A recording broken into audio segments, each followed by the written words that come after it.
Like think about the last 15 times you bought toothpaste. You're going to buy it at a supermarket, at a pharmacy, or online. Correct. And in the US, like that online piece is even bigger than it is here. The subscribe and save, or like just the add to cart nature of Amazon. And so by leaning into that and focusing on getting Amazon right for that brand while still maintaining its brand integrity and identity and innovation and stuff, it grew 4x in 18 months, which was an insane ride to be on. Yeah. But it definitely taught me that like if you can use the Amazon platform to your advantage, Boca became the #1 selling toothpaste on Amazon, beating Colgate and Crest.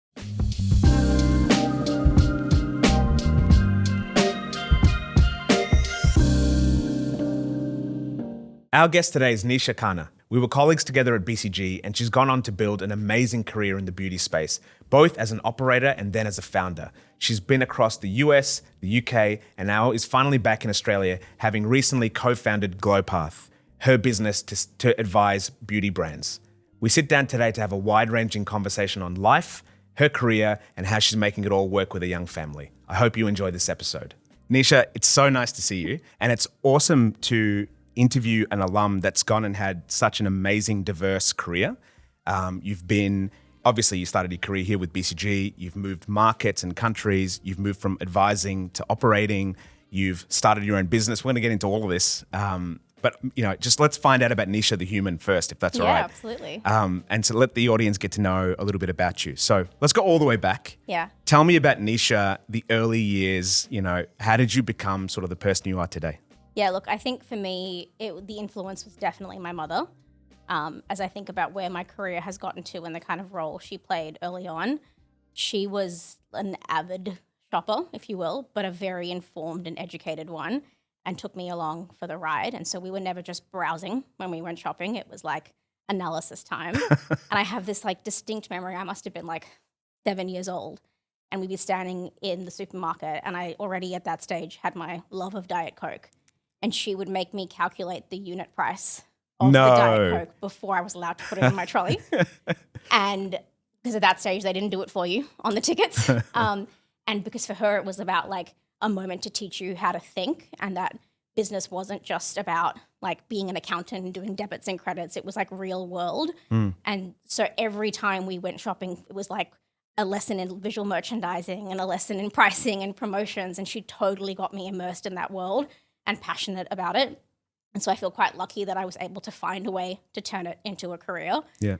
And so I think that idea of being educated about customers and her lens of standing at the shelf and asking those questions then made me want to be the one that changed the things that landed on that shelf. And I still look at it with that lens of like, if mum was standing in front of this shelf, like, would she buy this, or would she see through this tactic, or like, how would she interpret this as a customer? And so everything I've done has been around that kind of like journey about learning consumers and serving them, and kind of, I don't think if I had been through that experience, then I wouldn't have like gone into business. Because again, in my mind, it was like being an economist or being an accountant, and I had no interest in that whatsoever.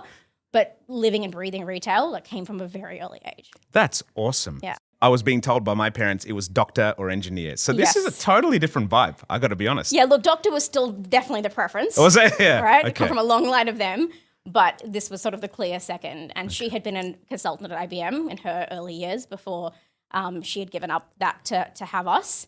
And she was very, very keen that no matter what I did in terms of having a family or the kind of pathway I went down, that I would maintain a career, and whatever I built, I would continue it through. And so that definitely has shaped how I've thought about building while also having a family and everything else that's happened in between. And we're going to get into all that. That's amazing. Yeah. Okay, let's go all the way back.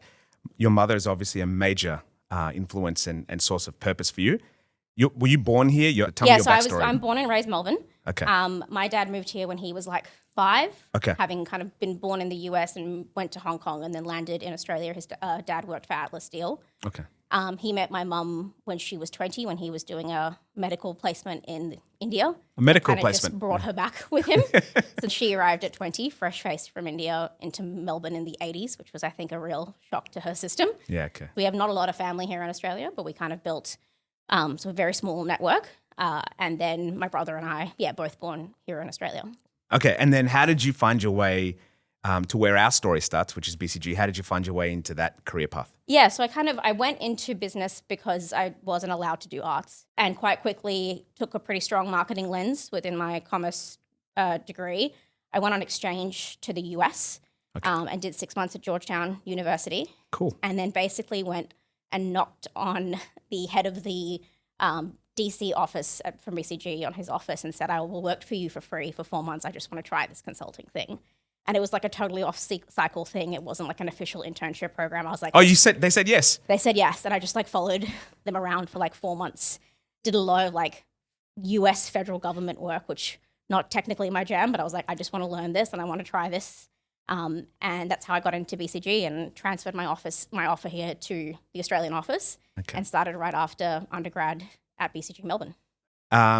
Describe that chapter and how that set you up for what you did next. Yeah, I mean, I don't think I've ever learnt in any other part of my career as quickly as I learnt at BCG. I mean, you definitely get thrown in the deep end. Yeah. And you get taught to deal with complexity and ambiguity very quickly. You also have to be able to walk into a room of like highly educated, highly experienced people and be able to provide something coherent and useful. And so you learn to do that with very little information, and that builds like a certain steadiness, I think, to you. Yeah. And so that has carried through my career. I think it teaches you how to organize messy problems in your head. And I actually think that applies outside of your professional life too. Like I think I look at my toddler sometimes as like a messy problem that I'm trying to organize and like into a BCG framework, and that's not always possible. But I think it definitely teaches you how to think, how to be critical, how to use data, how to pause before you react, how to take emotion out of things and, you know, really organize things. And I think every part of my career afterwards, bringing that skill set in, especially in the operating side, has been incredibly helpful. Yeah. And you learnt so many different things from different industries and different functions, but the heaviness of operating certainly hit me when I left here. It was very humbling. What was the moment where you said, hey, I don't know, I'm going to move countries or I'm going to need to shift out of consulting? What triggered that for you? Yeah. So look, I think from a personal perspective, I'd always wanted to go to New York. Like it felt like the center of the universe, especially growing up here. Yeah. There's a certain, and I mean, you live there too, right? So you get this, there's a certain energy and attitude and opportunity and adventure that like only New York allows. Yeah. But I think in the industry that I was already super focused in, right, which was retail, consumer, but even the health and beauty space within that, I was noticing that the US is where things were starting and where they were scaling, and capital was moving quickly and trends were moving quickly. And if I was going to really have any impact on this industry, I had to get closer to that action, because we were like waiting to receive that here in Australia versus being the ones that defined it. And so when the opportunity to go to the Estee Lauder companies in a strategy role, which was quite a nice safe landing out of consulting, to be fair, and also work on the M&A side, came about, like it was a Fifth Avenue job. It was like my Devil Wears Prada type moment walking in there. And it was a real chance to kind of get deeper in the industry that I knew I wanted to be. I think I underestimated the shift though. It was, again, pretty humbling. So into the strategy team, right? Yeah, I think just leaving the bounds of consulting and working within an organization and trying to build influence when you had no track record, and advocating for yourself and what you believed in became harder because you had, you know, you weren't going to walk out of there in 3 months' time. So you had to be very careful who and how and what you said. Yes. And you really had to learn the industry and know your stuff incredibly well, because now you are the expert. You are the person who, you know, is supposed to be running this. Yeah. That was a pretty big shift. So I think that that moving into like the consumer world, and again having a CEO who you're accountable to and a CFO who you're accountable to year over year, and then seeing your stuff get implemented in the teams, even if it was just a strategy piece of work you'd done, it just changed the consequences and shifted the thinking. But everything I'd learned here was very applicable. Was that? Yeah, okay. And can you take us through a little bit of what you did at your time at Estee? So it was a super interesting role. We were essentially the tiger team for the CEO. Okay. And so it was everything from like the full portfolio level strategy. So like my first task was actually something that they call the 10-year compass. Like, what is going to happen to the beauty industry in 10 years? Wow.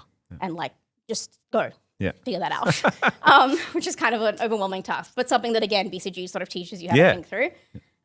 Then there was also deployments into certain brands. So, you know, working with the Estee Lauder brand itself, I worked with MAC. I worked with some of the smaller ones as they were trying to figure out what are we going to do about the department store model as that's shifting? And what year is this? Just so I can. 2014. 2014. Yeah. Yeah. Okay. Yeah. It was also really the beginning of big corporates like that realizing that e-commerce was coming for them, and either you adapt or fail kind of thing. Yes. And so that was really important. And then they also had legacy brands that had not changed dramatically to serve a millennial consumer, the version of Gen Z that we have now, where we're trying to, service a new type of consumer. Millennial was the thing at that point. And so I actually got a very interesting opportunity to be a millennial mentor to a C-suite team member. Yeah. And so work with the Lauder family themselves and trying to explain how millennials think about things. And so it was a really interesting role. And we ran the corporate strategy process, so planning for each of the brands every year. And then we supported with the M&A process. And some of Estee Lauder's biggest deals were done in the time that I was there. They bought Too Faced, which was a humongous deal at the time. And so being part of the diligence process, which, we'd done DDs here at BCG, a lot more fun when you love the industry. And I was like, I'm very happy to go deep on this brand. But it was a real learning experience. So it was again, got to flex the strategy muscle, but got to get closer to the action, work with the teams, embed, and again, big brands and small brands simultaneously. Yeah, okay. Oh, that's very cool. And so how long was the Estee chapter? Almost 4 years, yeah. Almost 4 years. And from there, I'm just trying to, because your career is so dynamic. I almost want to go, so what was the thought process and then the inflection point? So you went and made your next move. It was a really weird next move because I was on my way to business school at the time. Okay. So the plan had always been to go to business school after Lauder. Okay. And so I was on my way to Kellogg, and through the M&A process, we got to see a lot of new brands and meet them. And a brand that came across my desk was Frank Body. Yeah. Yep. And so I knew them. I knew them as a consumer from here. I'd used their product. I understood the clout they had in the Australian market. And they had grown rapidly. It was the very beginning of using Instagram to grow brands, sort of before the algorithm made it difficult, before it got really expensive. And they were one of the first ones to do user-generated content. So people posting, customers posting themselves covered in body scrub. Right. And they had gone from 0 to 100 fast. Yeah, okay. And so they were looking at, maybe a potential acquisition or investment from the Lauder team. And I remember looking through their plans, and one of the things that they had done is said, well, just the Melbourne or the Australian distribution model is going to be the basis for how we think about expansion into the US. And alarm bells are going off in my head, because having been there for enough time to realize that aside from the fact that they speak the same language, that the Australian beauty landscape and the US beauty landscape were just fundamentally different. And how so? Just I was going to ask you about this anyway. Yeah, the retail dynamics are so different. Okay. Right? Here we have this obviously very strong Coles and Woolworths positioning. Yeah. And then on the beauty side, you've got Mecca, which kind of runs the show in terms of beauty. Way more retailers there. You've got a clearer kind of mass retailer, prestige retailer hierarchy. You've also got essentially 50 different consumers within the US, right? In terms of a Miami consumer and an LA consumer and a New York consumer and a Chicago consumer. Insanely different. Wow, they could be from different countries. Right, okay. Whereas in Australia, if you can hit the Melbourne, Sydney consumer mindset, you've kind of got yourself 60, 70% of your business right there. Okay. And so they were assuming that what they had done in Australia would work. And they had a phenomenal relationship with Mecca here. Their office was down the street. When things went wrong, they'd go and knock on the door and have a conversation. Yeah.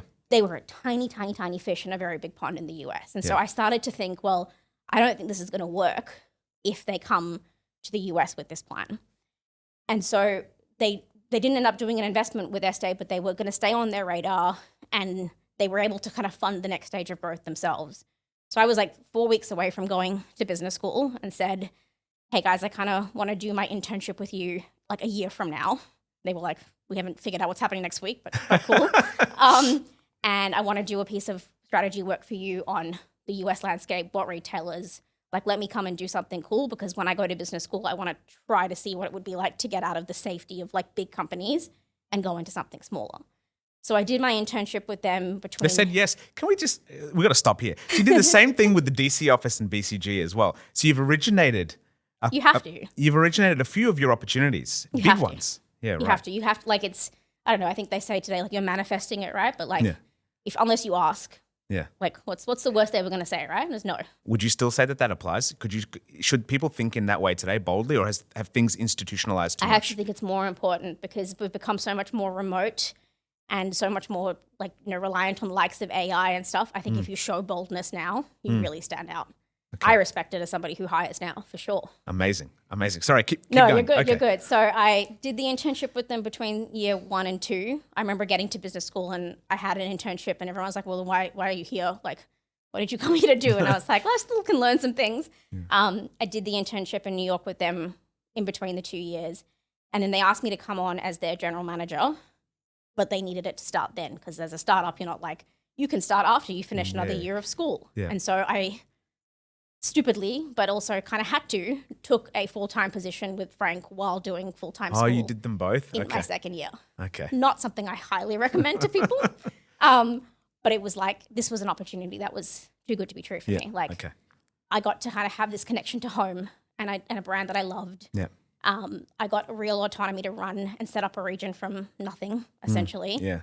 And the opportunity was there then and not going to wait for me for a year. Yeah.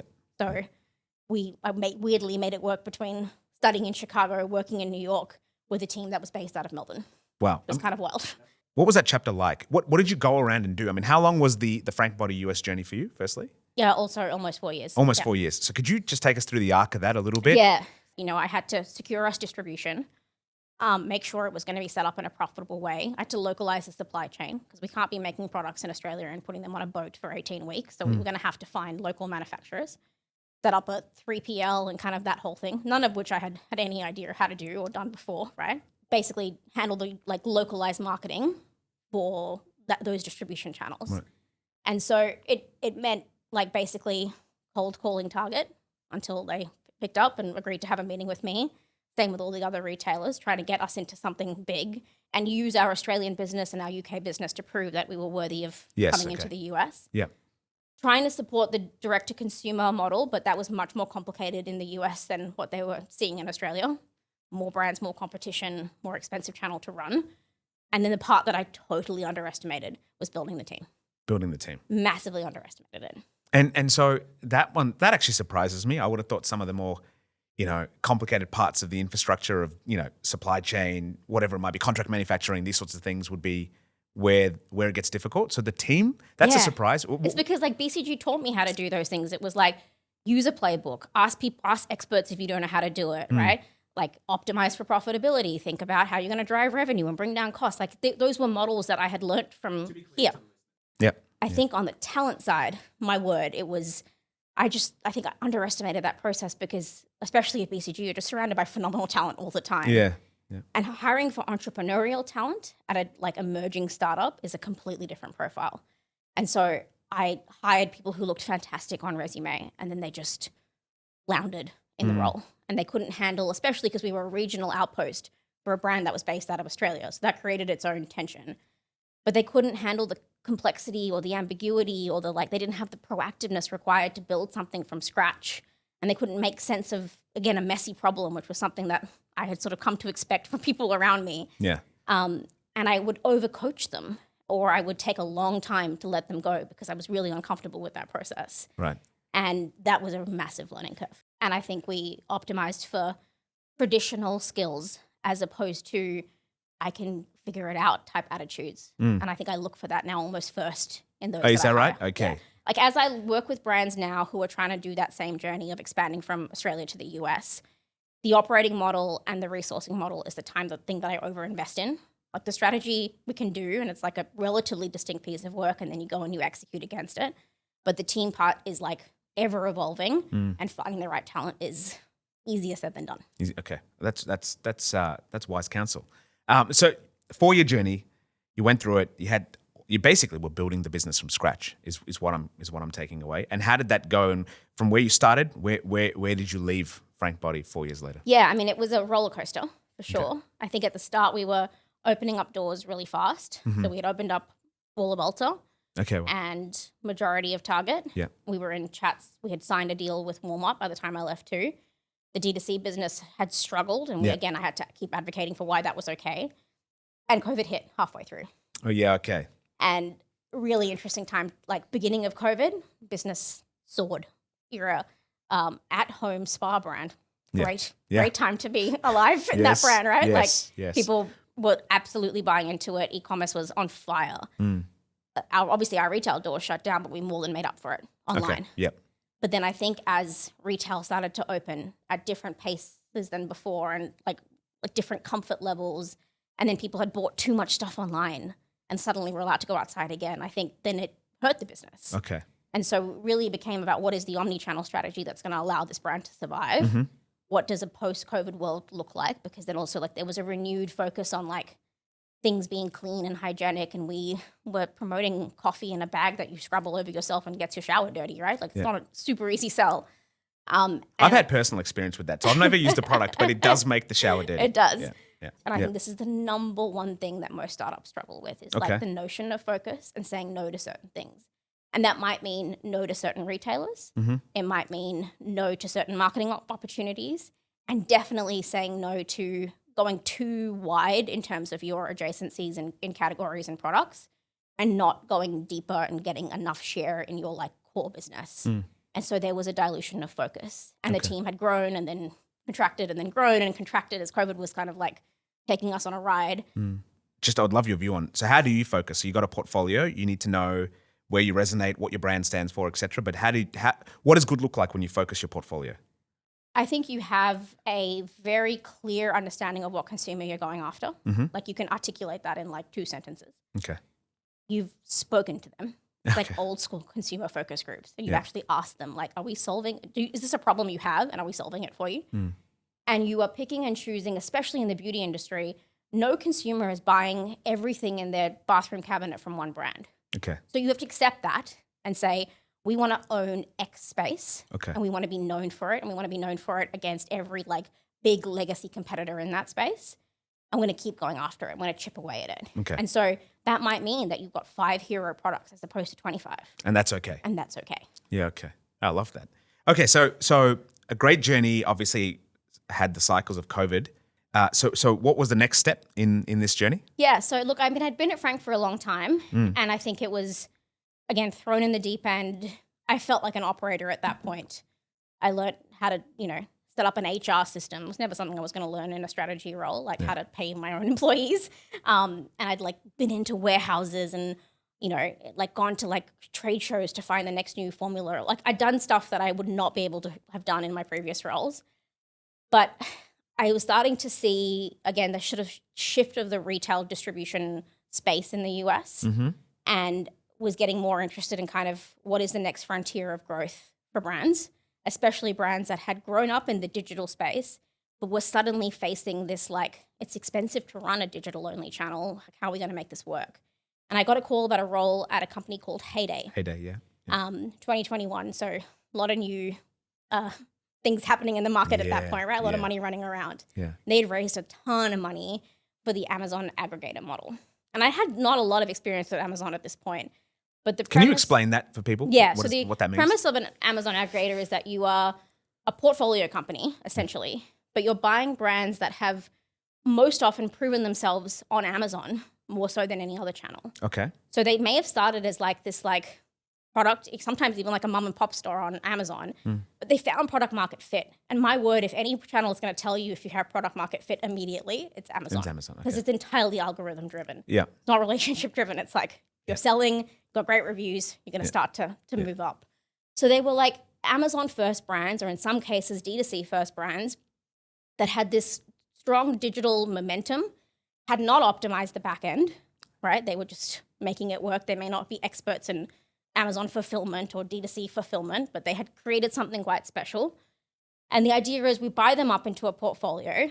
For some aggregators, it was, very focused into like one consumer category, but for a lot, it was like massively across consumer categories. So Heyday had bought a fishing rod company and a toothpaste company on the same model. So we covered many, many categories. Right.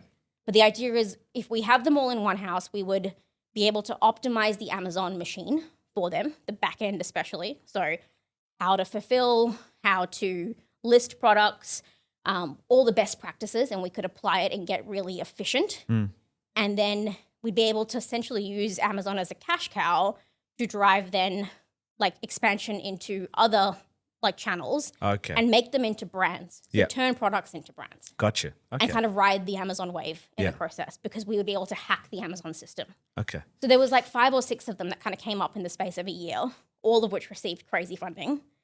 And the premise that I was initially brought on was that you come and you are going to focus on taking the Amazon brands elsewhere. Okay. So go pitch them into retail. So I'd be walking into Target and pitching a fishing rod at the same time as a toothpaste, at the same time as like baby products. And Target's like, who are you? And are you like schizophrenic? What is an approach? aggregator? Yeah. What is happening right now? But again, it was the same premise that we had strong digital momentum that was proven and it was growing and we were going to get it really, really like right. And then we were going to blow them up from there. So there was a head of expansion role, which meant that I covered the D2C channel, the retail channels, and the wholesale channels for brands that were focused entirely on Amazon after we bought them. And we were buying a brand a month at that time, if not more. Wow. So it was a wild. And you would go to market with the full portfolio? Most of the time. I mean, like, you know, if I had a Home Depot meeting, I'd take the ones that were relevant there. Yeah. But for the likes of Target and Walmart, we were going with pretty much everything and kind of seeing what stuck. Yeah. Does that model still exist at scale today? It does, but it's changed because it ran into a bunch of challenges along the way. The first of which was the assumption that operational back end efficiency would be easy to unlock. Yeah. Okay. Yeah. And Amazon is such a fast moving beast that you can't even say what gold looks like, the gold standard looks like in Amazon, because you're trying, like, that's moving all the time and they were evolving their model and we had to kind of catch up. But if you can imagine, we had 28 brands in the portfolio, and across them were like 50 plus 3PLs. So our ops team was like, we've got some work to do to consolidate this. Yeah. And then now we have to go find a 3PL that can fit baby spoons and fishing rods. Yeah, I was going to say the category diversity in what you just described is insane. Yeah. And, you know, generally they were organized around like home and baby and beauty and outdoor, but like there's not a lot of synergies between those operationally. So it wasn't like we could put them under a few contract manufacturers and kind of consolidate the supply chain. We had a huge amount of work to do on their, like, getting them into 3PLs, how they were packing things out to send to Amazon. Like, that took a lot of time and there was no one standard. We also had 28 different accounting systems that we had to merge into one on the back end, right? So integration of businesses took a lot longer and was much harder than we thought. Okay. Amazon systems were like changing, and every time we got into new tactics that we thought we could apply across the portfolio, we would try them and they'd work for one, not the other 27. So Amazon is a system and it's not a broad stroke system. Okay. It is quite nuanced. Okay. And the model ended up shifting even in the time that I was there. I think I had 4 different roles when I was at Heyday, from being super decentralized because like the brands had their own identities and needed their own teams into being super centralized and like, let's run it in terms of channels instead of brands and it doesn't matter what the brand is. And then kind of the pendulum kept swinging between those two ends of the spectrum. Wow. Which was kind of an insane ride to be on. And incredibly like interesting, fun to learn, but like exhausting at the same time. Stressful probably, yeah. So, you know, I went from that expansion role into running one of the brands, which was fun. Okay. And an insane growth path that we can talk about. And then kind of moving into like a hybrid where you're like, well, you'll run kind of like the beauty brands marketing. And so I think they've started to realize that having that model across everything from ops and supply chain through to the actual brand is really hard, and that there is still a role for brand. Yep. Like you can't turn it into a full machine, even in an AI world and an Amazon-focused world. Like there still has to be a brand that, again, serves a purpose for my mother who's standing at the shelf and making a decision, even if it's the digital shelf. Yeah. And so I think they're starting to realize that the speed of acquisition was just way too high. They could not keep up with that there should have been more category focus, and that there should have been allowances for certain brands need slightly different models. Yeah, okay. And that might be more resource heavy, but we would have avoided more problems. No, but that makes sense. I mean, all of these things sound sort of obvious in retrospect. Yeah. But at the time when Amazon was growing brands so disproportionately quickly, it makes sense that this propped up. I think now we know about integration and the complexities and how long it takes, and the role of brands as well. So, correct. But I kind of fell in love with Amazon through that experience. Okay. Yeah. Okay. And what it can do. Yeah. So Boca, which was the brand that I led, is sort of a natural toothpaste brand for about 18 months. When we had acquired it, they were about $6 million revenue. And they'd grown 0 to 6 mil in about a 10-year period. They had a really unique technology behind the product, like the first sort of fluoride-free brand that had something that could actually build the tooth enamel without the use of fluoride. So really cool. Yeah. It was really interesting, but it had not grown super fast, and it had been very D2C focused in that time. And we took it at that sort of 6 million mark, and for the next 18 months said, at the end of the day, consumers are not shopping this category on D2C. Who goes to an individual D2C website to buy toothpaste? Yeah, I mean, Think about the last 15 times you bought toothpaste. You're going to buy it at a supermarket, at a pharmacy, or online. Correct. And in the US, that online piece is even bigger than it is here. The subscribe and save, or just the add to cart nature of Amazon. And so by leaning into that and focusing on getting Amazon right for that brand while still maintaining its brand integrity and identity and innovation and stuff, it grew 4x in 18 months, which was an insane ride to be on. Yeah. But it definitely taught me that if you can use the Amazon platform to your advantage, Boca became the #1 selling toothpaste on Amazon, beating Colgate and Crest. No, really? That's very cool. Wow. Which is kind of madness, right? Yeah. But that's what I love about Amazon. It levels the playing field. You walk into a CVS or other pharmacy channels, and the legacy players are going to get end caps and get better space because they've got multi-year relationships. Yeah, absolutely. Amazon's I don't care Yeah. if you're Unilever, P&G, or this tiny brand. Yeah. You're selling. Yeah. Customers like you. You're converting. Yeah. You get bumped up. Go up and up and up the algorithm. Yeah, right. So that was really fun because Awesome. that, as somebody who is got a soft spot for challenger brands, that led to a huge kind of opportunity. That's very cool. Congrats on that. That's it was fun. That's awesome. And from there okay, Kat, where are we? What year are we at now? We're at 2022-ish? Yeah. 2022-ish. Okay. Yeah. Okay. So catch me up. So what happens next? Yeah. So did a few other roles then at Heyday, again, as the model was shifting. Yep. Focusing a lot on brand marketing to drive marketplace growth. So how do you use traditional D2C tactics like influencer marketing or social or PR to drive into Amazon or into retail as opposed to driving to D2C? So did that across the beauty portfolio. Yeah. And then at that point had a 2-year-old who was very hard to be living in New York with a 2-year-old and kind of felt the pull to come home. Okay. Yeah. And so sort of brought my daughter and my British husband back here to Australia and said it's kind of now or never when we're going to have small children and another one on the way, that we wanted to build, it was time to sort of invest in ourselves a little bit. We had done New York Hustle for 11 years at that point. Yeah. I tapped out at 5 or 6. Yeah. It's awesome, but man, it's exhausting. And as a parent, it's really different. Yeah. And so you start to optimize for different things and you start to value time more than just progression in your career and packages that you might get out of certain roles. And balance became something that was important to us. So we kind of moved back. And you've been back how long now, you said? A year and a half. Okay.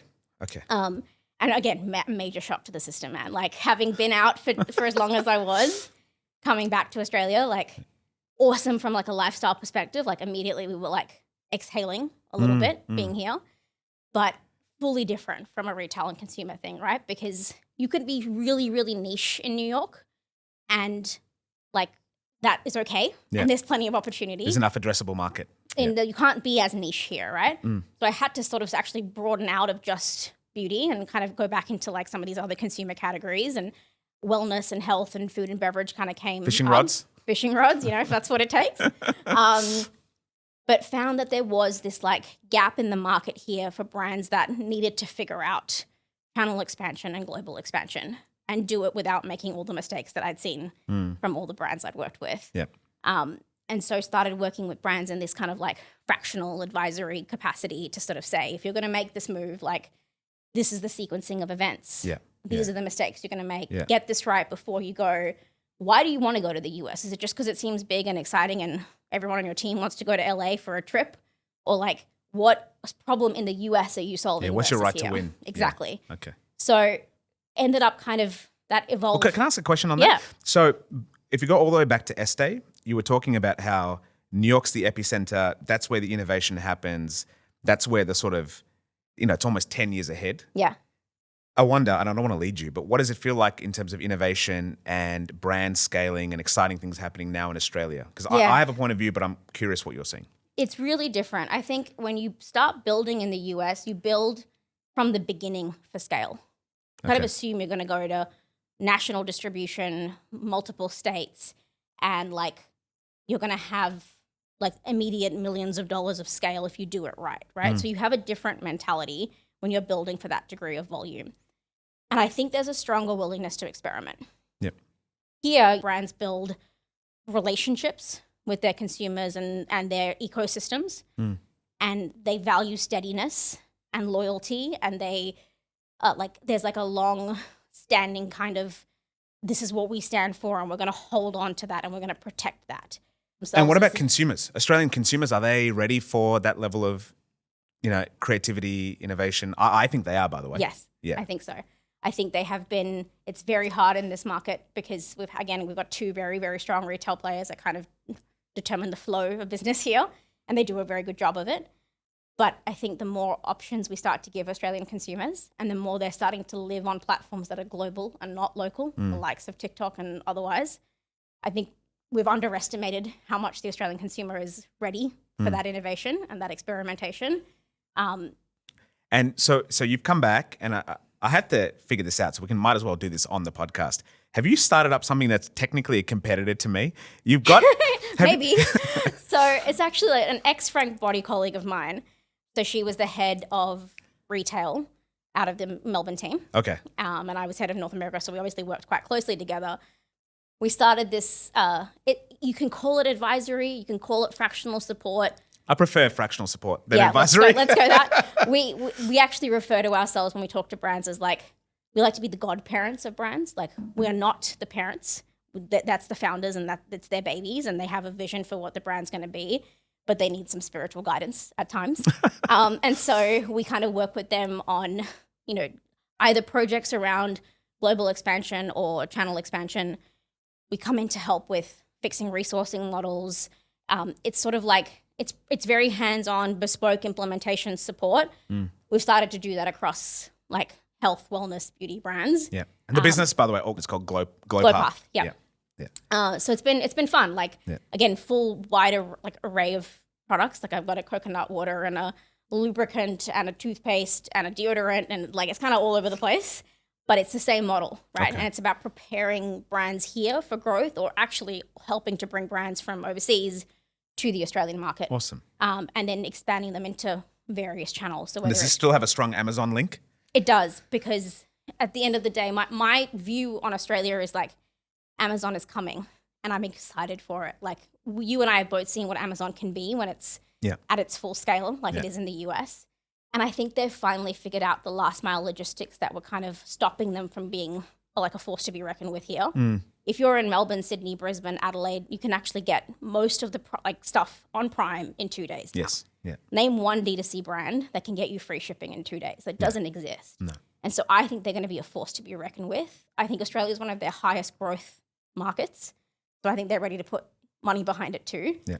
And I think brands that get on the platform now and think about it as like their digital platform and leave D2C to be a marketing education play, that to me is going to be the sweet spot. And I'm very excited for Australian consumers to have an option like Amazon to help, give them like price and value optionality, but just the speed of retail that can come through that channel. Yeah. I think Aussie customers are going to love it. Okay, very, very cool, very cool. And then look, I've got to ask, so brands and the role of brands and AI coming through, is it both a disruptive force and an opportunity? Yep.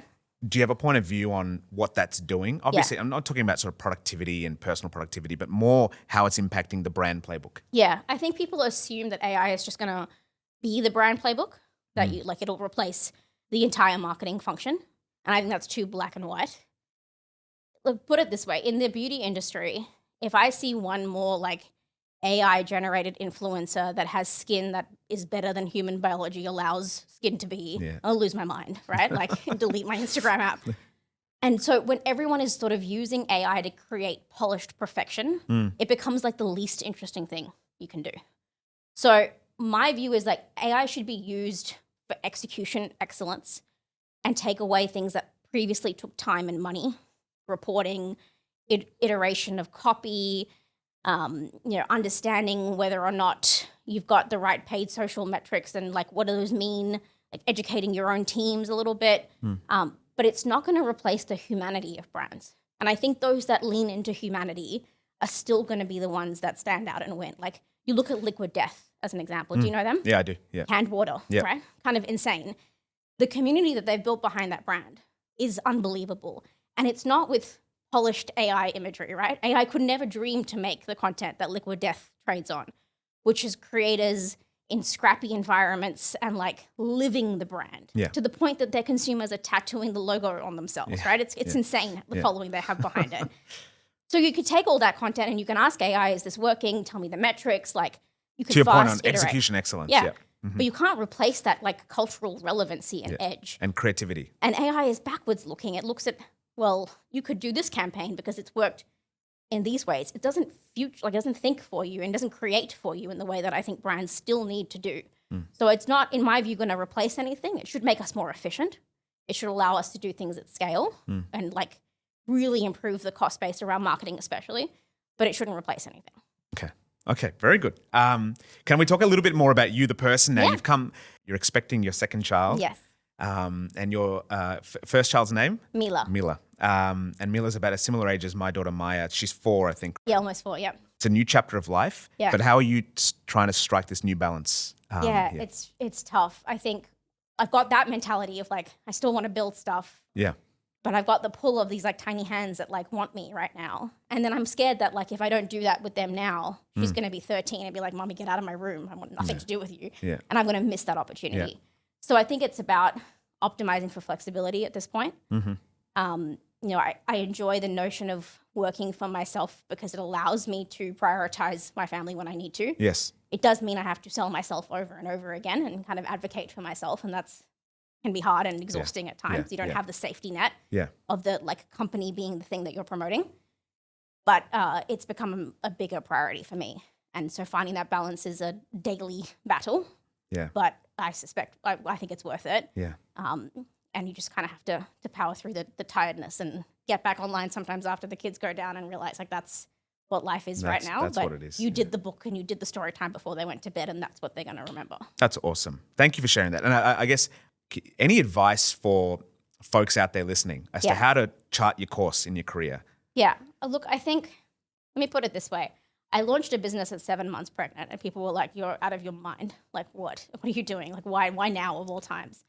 And I think for me, it became about like, there's never a right time. You were waiting for stars to align, for funding to be exactly right, for the career change to make sense, for the family circumstances to be perfect. Like, those don't come along. And I feel like women especially, we want everything to have clarity and like, this is going to lead to this and this is going to lead to this. And I want to be fully ready and fully capable and fully able when I step into something. And I think early in my career, because I went to New York and because I threw myself into roles that maybe I wasn't fully prepared for, or in some cases had no idea what I was doing, I had to get comfortable with being uncomfortable, right? And learning as I went and like making the timing work because it was in front of me, right? Like, was it ideal to do school and Frank Body at the same time? Absolutely not, right? But like, it was for the greater good. Yeah. And so I think like young founders and young female operators, like build that muscle early, like do things that make you uncomfortable, like speak in rooms where you are the least like informed, and that's okay. Like throw yourself into the warehouse floor and like learn your business, know your numbers. So it's not about like being fearless. I think like people go straight to there. I think it's just being comfortable being uncomfortable and build that muscle, because if you're okay with discomfort, then timing becomes way less relevant. You just are okay with like, at whatever time this comes, I'm going to take it because I can handle the ambiguity and the discomfort that's going to come. I love that. Okay, my very last question for you. So you were 7 and you're staying at the shop floor with mum and you fell in love, but you still feel like you have the love today. And do you see that as a part of your future in the next 10, 20 years? Yeah, I mean, my husband doesn't let me do the supermarket shopping anymore because he's like, you spend 4.5 hours just like wandering the aisles. And I was like, yeah, I mean, that's like, I grew up that way, right? So I still, and it's exciting to see some categories that in the past were just sort of left to the legacy players like being challenged. Now, like Expo West is happening this week over in the US. And like you name a food, it's been proteinified, collagenified. There's every category of food and bev is under attack from challenger brands right now. Okay. I'm so excited by that. Like, I love seeing that. And so there's still real passion around that. And I think because I've worked with the big guys and the little guys, I love watching that interplay happen, that David and Goliath type story. And there are times where, like, fairly, the legacy player adapts and they actually continue to win. Like, kudos to them. But I love seeing what the challenger brands do to the market and then absorbing that as a customer. So yeah, I'm not allowed to do most of my shopping because it just doesn't end well for our bank account or for the time that I spend at the store. Ultimately, though, it's all in service of a great choice for the customer. So I think this is exciting. Thank you for your time. Of course. Thanks, Nisha. Brilliant.